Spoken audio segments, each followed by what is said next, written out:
We're interrupting programmes to tell you that Diana, Princess of Wales, is gravely ill in intensive care in Palace's Salpêtrière Hospital after being seriously injured in a car crash which killed her friend, the Harrods Air Dodi fired.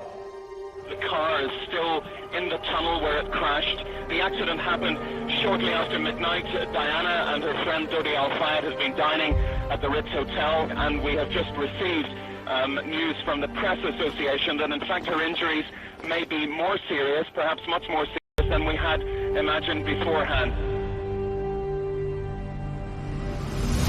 Policemen clear the way for the princess £17 million richer after her divorce deal. She had everything to live for in that last tragic summer. She was out there having fun. Al Fayed's multi-million-pound yacht. Tonight, another royal controversy sparkles. Not only was he known as a playboy, but he was engaged to somebody else. She looks really quite sexy, but then she's a single woman in her 30s. Why not? Falling in love with a doctor and a heart surgeon to boot. I mean, it's astonishing. Diana was divorced. Was Diana going to marry Dodi Fayed? This was front-page tabloid news. She was alone. She shouldn't have been there alone. I remember being asked to watch a very harrowing tape, and I thought, I know that look. She was not happy. It was the perfect storm, and it ended in tragedy. If there was no money in the photographs, they would have been after her in the tunnel.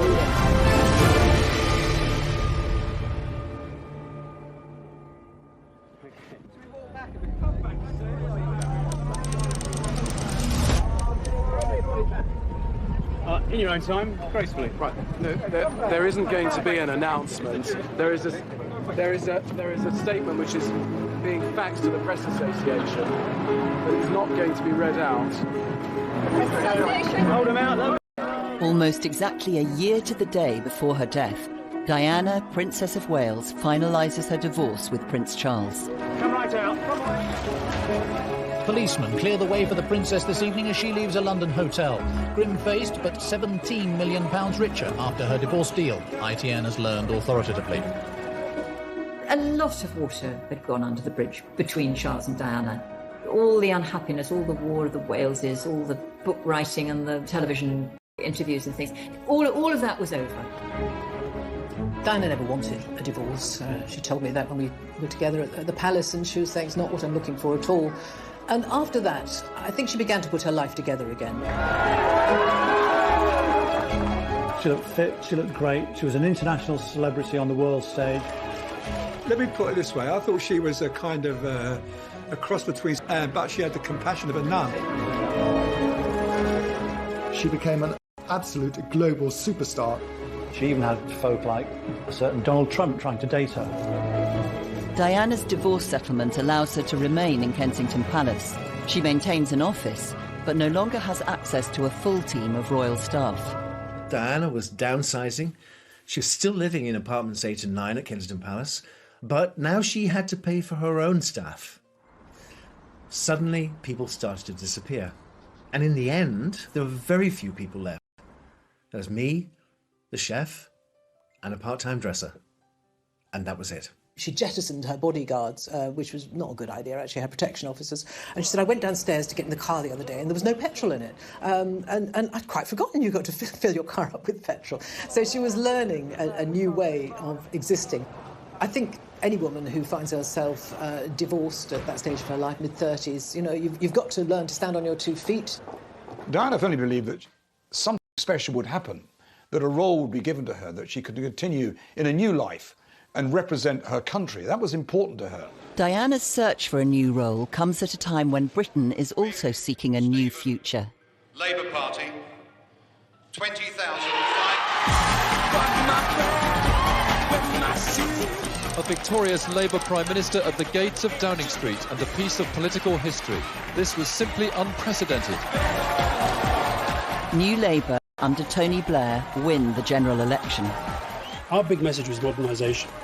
The one thing that I think people thought about Princess Diana is that she was a very modern reflection of where she came from. And I think what she knew was that she had this ability to cut through. I think she was interested in a very kind of loose, informal way, her role as a kind of ambassador for Britain. And I remember at one point, I think I wrote this in my diary, that Tony couldn't decide whether to flirt or be a statesman. Now, always a crowd puller of exceptional power, she seeks some sort of ambassadorial role linked to charitable concerns. Diana may have a long-term game plan, but this doesn't stop her getting to work on causes closest to her heart. One of the chosen few charities is the English National Ballet. When the princess attends its annual gala, the world gets its first glimpse of the new single Diana. As a young girl, she'd wanted to be a ballet dancer, but had grown too tall. And so this was a rather special event. She turns up, she watches it. It's full of, well-known people in the ballet world. But she loved it because it was something she wanted to do, and she looked, why not? She wanted to break away in part from her old life, find new challenges, and make a change, turn the page, if you like. But the new Diana is more than a philanthropic force. From ballet to battlefields. 9 days after the London Gala, she brings landmines to international attention. I am not a political figure, and as I said at the time, and I'd like to reiterate now, my interests are humanitarian. 5 days later, Diana takes this message across the world. She was lauded at ceremonies in New York. She went to the White House and met Hillary Clinton to discuss her landmines campaign. There are said, ladies and gentlemen, to be around 110 million landmines undetected in the world. And all the time you felt she was sort of shedding her past in order to prepare for her future. She was a great ambassador for Britain. People loved her, they flocked to her, and she took the brand of the British monarchy and of Britain itself across the world. Even living saints need the princess. Mother Teresa, who was terminally ill by this time, invites Diana to her missionary of charity convent in the Bronx. Even when the royals abandoned her, she was still probably our #1 ambassador. She was a woman who had everything. She had beauty, she had money, she had power, she had influence. Anybody in the world she wanted to meet, they wanted to meet her, Mother Teresa, whoever it was. This 8-day trip to the States sees Diana operating on her own, without royal security, casting off the symbols of her old life. This unprecedented... There had never been a sale quite like it, and no one had dared speculate how much this American audience would spend. I think once the trappings of royalty, including her own title, HRH, were taken away from her, she felt maybe that she should get rid of a whole lot of other things in her life. And so suddenly that she was going to auction all these fantastic gowns that she'd been given over the years. She says, come on down to the wardrobe room with me. And she had a room as big as most people's sitting rooms, covered with wardrobes all the way around. And all her clothes were in colour coordination from white right the way around the room to black. So she flung open all the doors and picked out one dress one by one and told me the story behind it and said, oh, this is the one I wore at the White House. Do you remember me dancing with John Travolta? Put that on the rail. Oh, and this one, this is an old friend. Do you remember when Charles danced with me? Oh, I do remember this one. That can go as well. Until the whole wardrobe was empty. The new Diana takes a huge gamble. At 70,000, 75,000. From the very first lot, it was clear there were some big checkbooks in the room. Lot 2, the dress the princess wore the night her husband admitted his adultery, went for almost as much. $65,000. For you, sir. I went to the auction in New York, I think it was, and it was fantastic to see the figures that these dresses fetch. You know, thousands and tens of thousands of pounds. But the best was to be the dress in which she met the Reagans and then danced with John Travolta. 200,000 last time. Yours, son. £120,000 for a single dress. And I think it was more than just raising money for charity. It was a clearing out of her old life and a thought of how things were going to be different in the future. Many buyers were far from sure what they'd do with them. We're going to frame it, put it on loan to museums. Oh no, she's going to let me wear it. She's going to let me wear it. We have no idea what we're going to do with it yet, but we'll think of something. Whatever their reasons, they contributed enormous sums to AIDS and cancer charities, sums that can't fail to have pleased the princess herself. After raising more than £3.5 million for charity, Diana appears happier than ever. But behind the scenes, there's real turmoil. A 2-year secret affair is collapsing, and her life is about to spiral out of control.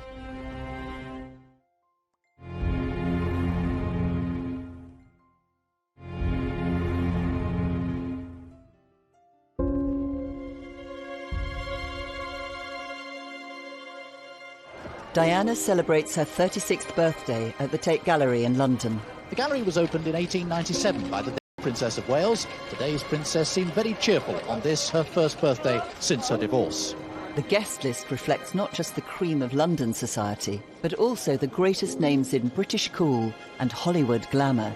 She was making new friends. Her traditional friends, the sort of aristocratic type of people that she'd grown up with, were being replaced by celebrities. There was Elton John, there was Versace. David Bowie's wife was there, Steve Martin, some, Hollywood glitterati, as well as a few members of the royal family. It was a big event, 500 people, I think, and she looked absolutely stunning. I mean, she was dressed to kill. But for Diana, there is one guest in this star-studded reception who is conspicuous by his absence. An eminent heart surgeon called Hasnat Khan. There'd been rumours for quite a long time that Diana was in love with a heart surgeon, but nobody knew quite who or whether it was true. In 1996, Diana developed an obsession for heart surgery. She received much criticism for allowing a film crew to follow her into the operating theatre. I remember her telling me once when I was at the palace that she loved to go and watch heart and see for myself what wonderful work the doctors and nurses do. Well, you gather information much more from the visual contact rather than reading books, I find. So when I stand up and speak about the various subjects, whatever it is, I find it more beneficial if I've actually seen it. She said, the heart, it's so important, Jenny, isn't it? The heart, it means everything. But there are other matters of the heart at stake too. Diana was secretly dating one of the surgeons. She was enormously attracted to Hasnat. He is a kind, really solid bloke. And he did this most amazing work. There's something slightly Mills and Boons, if you like, about a young woman falling in love with a doctor and a heart surgeon to boot. I mean, there was Diana who wanted to be the Queen of Hearts, and there was Hasnat Khan, the man who mended broken hearts. But on the face of it, Hasnat Khan was unlikely boyfriend material. Here's Diana, working out, eating healthily, and there's heart surgeon Hasnat Khan, drinking Coke, eating burgers, overweight, not working out. I mean, it's astonishing. Only Diana's closest inner circle knew about the relationship. I would bring him into Kensington Palace in the boot of my car or underneath a blanket on the back seat of my car. The police never stopped me. I'd take him in the back entrance. It was a bit of an adventure. She put on wigs, dressed up, and they went to jazz clubs in Soho. She loved that kind of subterfuge, and the fact that the mass media, the paparazzi, knew nothing about it. That was all part of the delicious charm of Hasnat Khan. So from there on, their romance blossomed, and she met him on dates outside of the palace too. Hasnat Khan, he just had no pretensions. He wasn't interested in fame or what. He couldn't give a damn that she was a princess. He just liked her, and I think she found that absolutely endearing. But however clandestine, a love affair between the Princess of Wales and a Pakistani heart surgeon could never remain secret forever. Sir James Goldsmith lent his Boeing 757 to daughter Jemima and the Princess of Wales to fly them direct to Lahore. On a tour of Pakistan 6 weeks before her birthday, Diana took time out to secretly meet her lover's parents at their family home. The media pounced. Princess of Wales was giving nothing away about her secret overnight meeting. She'd slipped out to meet the mother and father and other relatives of close friend Dr. Hasnat Khan.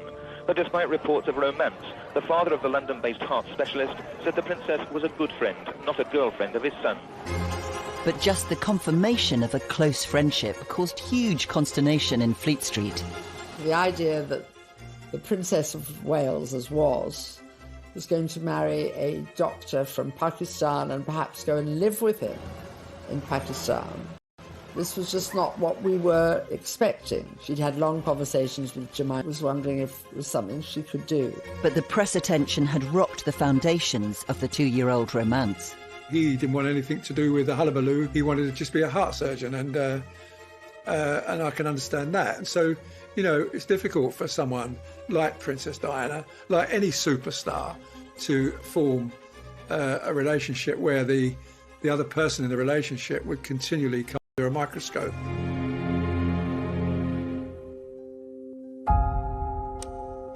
Reportedly a week after the celebrity birthday bash, Diana and Khan have a row at a secret Hyde Park meeting.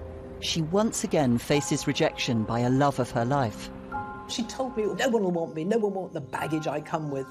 And in the end, she was right, because he felt he didn't want to live in that kind of goldfish bowl with that kind of limelight. His world was so utterly different from Diana's, and it was very hard to see how he could be her plus one and she could be the wife of a hospital doctor. With her relationship on the rocks, Diana's summer is about to spiral out of control. Just 2 days later, she finds herself tackling another major dilemma in her personal life. Diana's big problem after the separation from Prince Charles was what to do with the boys during the summer. Where to take them, what to do. Since the princess gave up her royal protection officers, options are limited. She needs a location that provides both privacy and security. Help comes from an unexpected quarter. Mohammed Al Fayed was a fixture for the royal family. His store, Harrods, was patronised by members of the royal family in their circle. He was very friendly with the royal family at that time and even used to sponsor their events. Mohammed Al Fayed said, look, you love the south of France, you'll love the heat, you'll be on a boat, you'll be well away from everybody. And she thought, why not? So when Diana asked the Queen if she could take William and Harry down to the south of France, then it was just simply waved through. Diana and her boys take the Harrods' private jet to Al Fayed's villa in Saint-Tropez. But the press are onto them and start to question her choice of host. Mohammed Al Fayed's multi-million-pound yacht, moored here on the French Riviera, resort to the very rich, where tonight another royal controversy sparkles. The photograph which has incensed some MPs. Diana, Princess of Wales, arm in arm with the Harrods boss on board his yacht. The Saint-Tropez villa of Diana's friend Mohammed Al Fayed. In full view of waiting press and TV cameras, the princess went to the beach beside it today. She seemed unconcerned by all the attention. The press are having a long lens field day. They were swimming a lot together, they were on the jet skis, they were going off on the yacht somewhere for the day. They had a fun time. I mean, it was the of it. But Diana becomes increasingly irritated by the press intrusion and starts to cryptically toy with reporters. Seeking out British journalists on a boat they'd hired, she was widely reported as telling them, "You are going to get a big surprise with the next thing I do. My sons are always urging me to live abroad. Maybe that's what I should do." The irony is that William has since remarked that that time in the south of France was the worst week's holiday of his life. With the holiday threatening to sour, Al Fayed, keen to keep the good times rolling, makes a call to his eldest son, Dodi. Dodi's down the coast with his fiancée. She's a model, they plan to marry, and he leaves her languishing on his yacht, goes off to his dad's yacht, starts making cow eyes at Diana. He was known as a playboy. Not only was he known as a playboy, but he was engaged to somebody else at that time. So you thought, what on earth is going on here? When Dodi jumps ship, he leaves his supermodel girlfriend, Kelly Fisher, high and dry.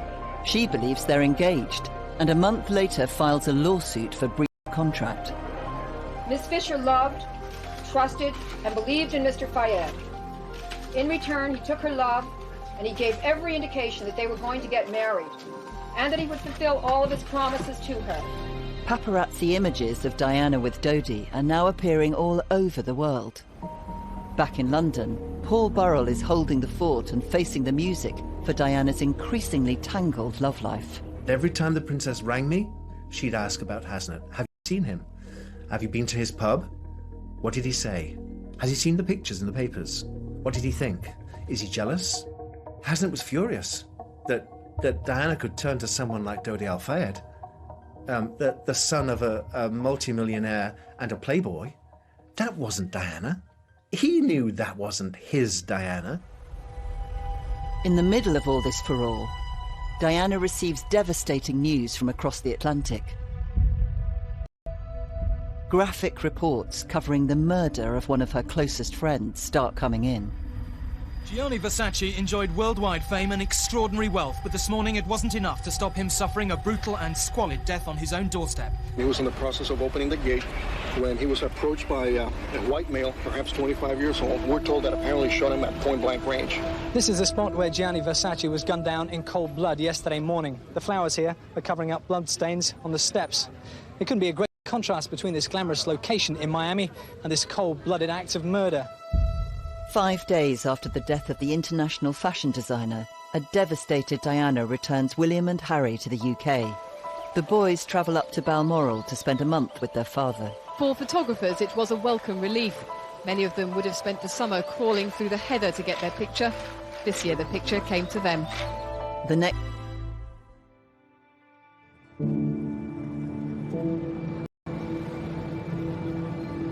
Throughout the city, people came together to pay a last tribute to one of the world's best fashion designers. The Princess of Wales, a Versace devotee, said she was devastated by his death.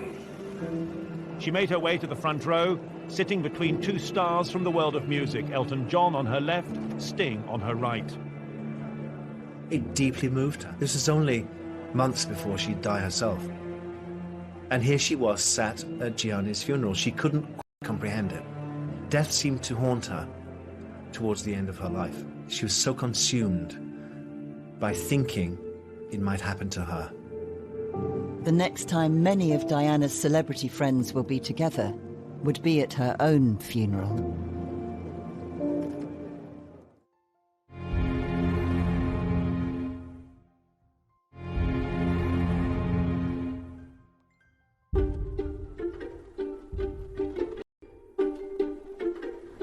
Diana is back in London after attending the memorial service for Gianni Versace 5 days previously. Her boys are up in Scotland holidaying with their father. Prince Charles sported his Lord of the Isles tartan, while all eyes were on his eldest camera-shy son. Home alone, Diana holds another secret meeting with Hasnat Khan, her lover of 2 years, this time in Battersea Park. They had a screaming match late one night. They shouted and screamed at each other, and neither one of them gave in. And so she ended the relationship. You know, I don't know whether it actually broke her heart, but it really upset her. According to Khan, the couple spent the next night together at Diana's apartment. But this was the final breakup, and the last time they saw each other. With Diana's love life spiralling out of control, her schedule is about to follow suit. Within 24 hours of the split with Khan, she's on a plane to Sardinia. Mohammed Al Fayed had bought a yacht, which could be at their disposal, the Jonicle. So Diana then returned to the Mediterranean alone to resume her friendship with Dodi Al Fayed. So the romance was in full acceleration. It was full-on pace, and it was accelerating beyond control. Once again, the press are one step ahead. She was probably the most famous person on the planet at that time, certainly the most photographed, and that wasn't going to disappear, unfortunately, for her. The press pack will spend the next 5 days chasing Al Fayed's multi-million-pound luxury yacht around the Mediterranean. Where is she? Look at that. The feeding frenzy to get the first photographic evidence of a romance between Diana and Dodi is unprecedented. I think she definitely reached this thing rather than a person for a lot of people, I think. The sense that she's not really a person, you can kick her about as much as you want. I mean, boatloads of photographers and reporters. It was just huge. I mean, paparazzi from all over Europe were there. She became more vulnerable. The paparazzi took more liberties.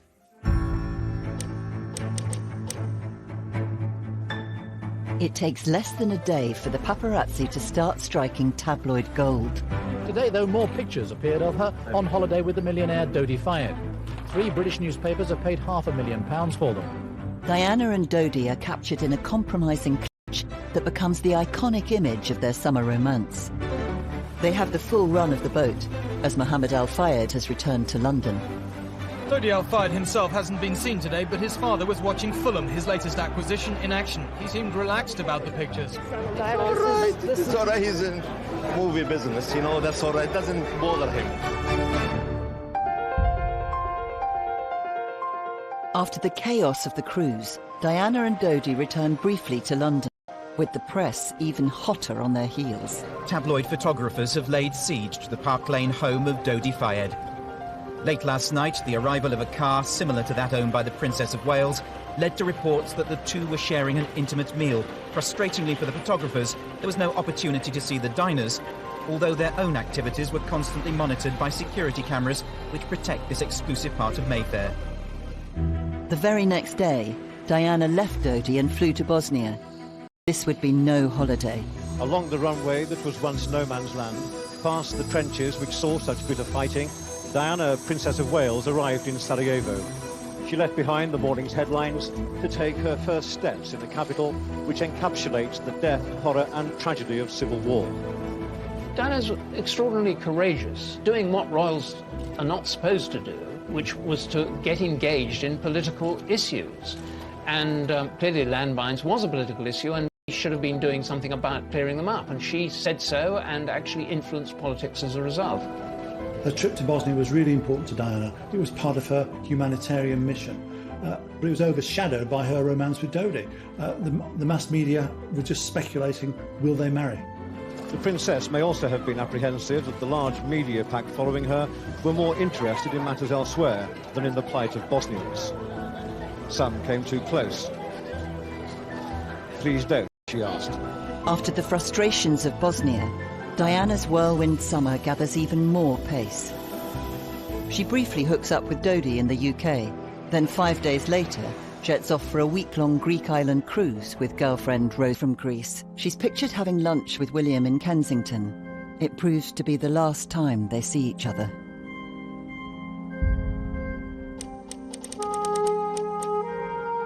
That afternoon, she flies with Dodi for a third, final trip to the south of France. The Jonquil once again tours the Mediterranean, with the paparazzi chasing her from port to port. She ends up back in Sardinia. Dodi and Diana had spent a few very happy days on board the yacht, had a lot of fun together, but it was time to go home. I think they'd actually extended their trip by a few days. The princess rang me from the boat originally and said, "We've gone to be a day late. I should be coming home tomorrow, but Dodi has to go to Paris to do work for his father. I have to go to Paris with him because there's no other way I can get home. I'm on the Harrods jet. So bear with me, delay everything one day, ring Balmoral, tell the boys that Mummy will be with them 24 hours later than she expected, but to be there."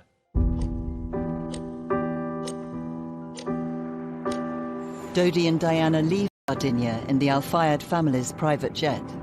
They went via Paris because his father, Mohammed Al Fayed, owned the Ritz in Paris. I think it had recently been refurbished. He quite wanted to show that off. At the 2008 inquest into Diana's death, grainy CCTV images taken near the Ritz that afternoon capture paparazzi on motorbikes lying in wait. There's a kind of hysteria that overcomes the mass media every so often. And just imagine you're Diana sitting in a limousine and the paparazzi are all around you on the road into Paris, and some stupid scooter drivers are trying to take pictures of you. And during that madcap drive into Paris, she told Dodi, somebody will get killed. After a whistle-stop tour around the sights of Paris, Diana and Dodi arrive at the Ritz. More photographers are gathering outside.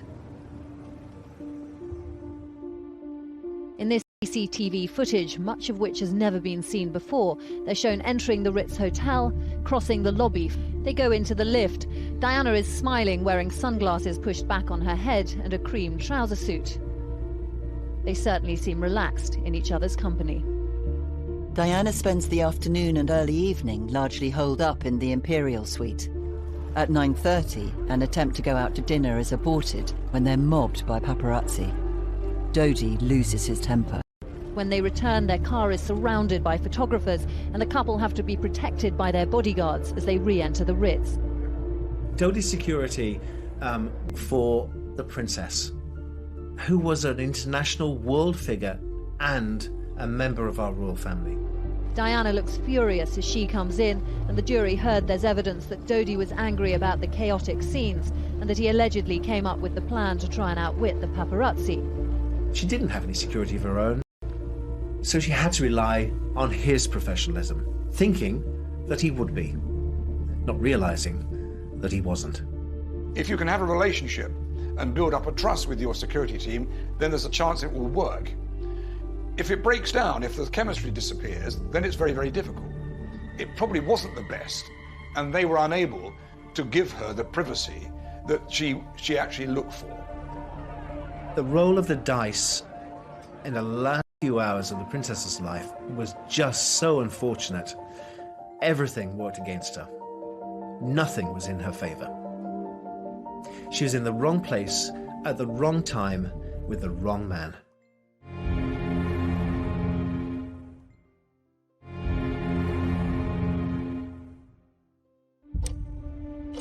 Diana, Princess of Wales and Dodi Al Fayed are under siege in the Ritz Hotel in Paris. Over the last weeks, days and hours, their every move chased by paparazzi. The 2008 inquest into Diana's death used CCTV to meticulously piece together a precise timeline of their final minutes. Hundreds of photographers are now gathering outside. Diana is totally reliant upon Dodi and his security team. So he phones his father and says, should we stay at the Ritz or go back to the apartment? And his father made that fateful decision, go back to the apartment. I don't quite understand why, once they were cornered, why they didn't just stay there. Mohammed Al Fayed, Dodi's father, decided that he should send a decoy car away from the front door to draw the press away, and sent Dodi and Diana out of the back door of the Ritz. But suspecting the ruse, some of the press head to the rear exit of the hotel. And what needed here, there needed to be some dialogue with the media to find out what they wanted, to make arrangements with the police to organise and police the press professionally and efficiently, and not allow them to patrol the hotel at that time. I remember being asked to watch a very harrowing tape, one of the last tapes from the security cameras at the hotel in Paris. And I thought, I know that look. She was not happy. And remembering what a professional, painstaking princess she had been, the way in which, if I made a single mistake, she would notice it. She was very, very aware of how things should be run.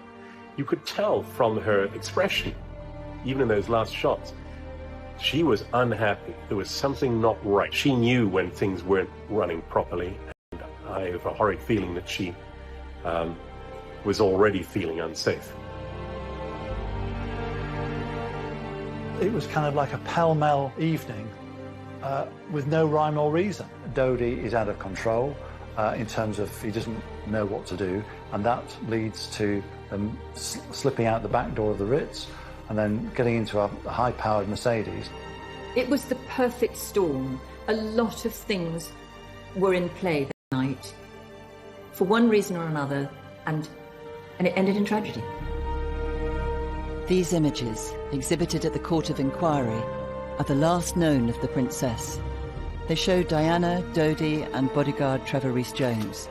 Their driver, Henri Paul, is 3 times over the French drink-drive limit. In just 5 minutes' time, they will crash in the Pont de l'Alma underpass. Yes, I was just stunned that something so, it seems so commonplace, if you like. Someone so extraordinary and vibrant and larger than life to die in a car crash. She was alone. She shouldn't have been there alone.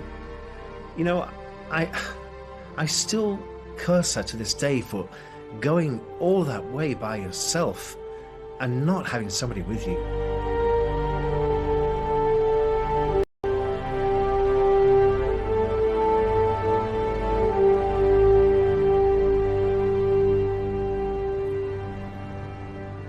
The Mercedes saloon they were travelling in was no more than crumpled metal. It had careered from one side of the underpass to the other. The driver and Dodi Al Fayed died at once. The security man and Diana initially both survived, though ambulancemen spent 2 hours with her at the scene. At about 10 to 1, the news desk rang me in London and said Diana's been involved in some kind of accident. We think she's all right, but a man who was with her might be dead. And obviously I had to get myself to London straight away. And all the way up there I was listening to the news, I was listening to the radio output, and it came via, well, obviously the tone changed. I know what happens with a royal death. I know the procedure. For the very latest, monitoring all the incoming wires into ITN, Tim Wilcox is in our newsroom. Let's go to him now. Well, yes, ago that Diana, Princess of Wales, has died, according to British sources, the Press Association learned this morning. That was followed a few minutes later by another report saying that Paris, Princess Diana dead, according to an unnamed French minister. That was followed again a couple of minutes later by a doctor, again an unnamed doctor, confirming that Princess Diana was dead. It was a fast-moving story as well. Things were happening, the arrangements for Diana's body to be brought back, who was going to go to Paris. There was a lot to say. As well as Prince Charles, Paul Burrell heads to Paris to bring the princess home. I got to Paris on the first plane the next morning, around about 6 o'clock in the morning. And I was met by the British ambassador, who took me to the hospital. And that was a whole different scene. There were so many people. I didn't know where they all belonged, where they all came from. There were people in gowns, there were policemen, there were people in shadows, and I was just away with it. Barely 3 hours ago, Prince Charles arrived in a cortege at the Pitié-Salpêtrière Hospital in central Paris in the British ambassador's car. He was greeted by President Chirac, flanked by the Presidential Guard, a rare French tribute. A sad Madame Chirac kissed on the hand by the Prince. Prince Charles makes the decision to see Diana's body. And when he came out, he was white. He was white. He was literally shaken. I'd never seen him like that before.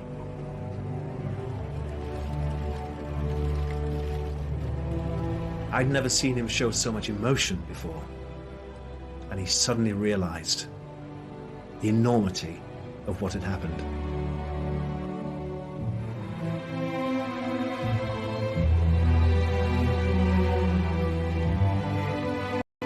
Within the past few minutes, the aircraft carrying the body of Diana, Princess of Wales, has arrived at RAF Northolt in West London. She was the people's princess, and that's how she will stay, how she will remain. You know, in one of those conversations with Tony through the night, he said this thing which has stuck with me ever since. He said, "This is going to produce grief on a scale we've never seen." And I thought, is that right? I got picked up by a car, and it was a woman driver who was crying. And I think this was the moment that I thought, oh, this is maybe going to be much, much bigger than anybody can imagine. So we got into the cars and we drove into London, and then we were greeted by the most incredible sight of people on footbridges, throwing flowers on opening, and people just getting out on the motorway as the cortege just led its way into London. There was a long queue of people waiting to sign the book of condolence. And then I got out of the car and went up to a man. I remember he had a beard and he was middle-aged, and he just looked at me and burst into tears. And I thought, my gosh, this feeling is real. And that was the beginning of the most extraordinary week for me and for the whole country, really. Behind a coffin shrouded in the royal standard and adorned by a spray of her favourite white lilies, drove her two sons, Princes William and Harry, bringing their mother back home. Diana's summer ends in tragedy. A nation unites in grief, but is left searching for answers. If there was no money in the photographs, they wouldn't have been after her in the tunnel. Forced to say goodbye to the people's princess. It is a point to remember that of all the ironies about Diana, perhaps the greatest was this. A girl given the name of the ancient goddess of hunting was, in the end, the most hunted person of the modern age. Here still thousands came. A royal cortege on a motorway slip road surrounded by families stacked up the banks and the bridges. In life, Diana had touched unlikely and unloved places. Today, in death, in an unremarkable urban landscape, she did the same. It's unbelievable to think that it was only a year that Diana had as a single person to do her own thing on her own 2 feet, and then she was gone. Well, I remember feeling a strange sort of inevitability about it, that she had had this extraordinary life, that she had had an enormous impact on the world and on so many millions of people. And There was never any way in which she was going to fade away quietly. And although it was tragic that such a brilliant young life should have been cut short, and yet she went pretty much at the height of her powers.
access to a full team of royal staff. Diana was downsizing.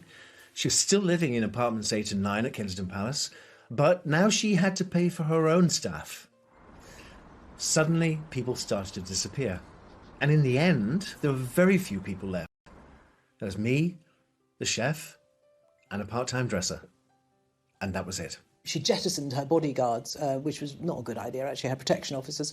And she said, I went downstairs to get in the car the other day and there was no petrol in it. And I'd quite forgotten you got to fill your car up with petrol. So she was learning a new way of existing. I think any woman who finds herself divorced at that stage of her life, mid-30s, you know, you've got to learn to stand on your 2 feet. Diana firmly believed that something special would happen, that a role would be given to her, that she could continue in a new life and represent her country. That was important to her. Diana's search for a new role comes at a time when Britain is also seeking a new future. Labour Party, 20,000.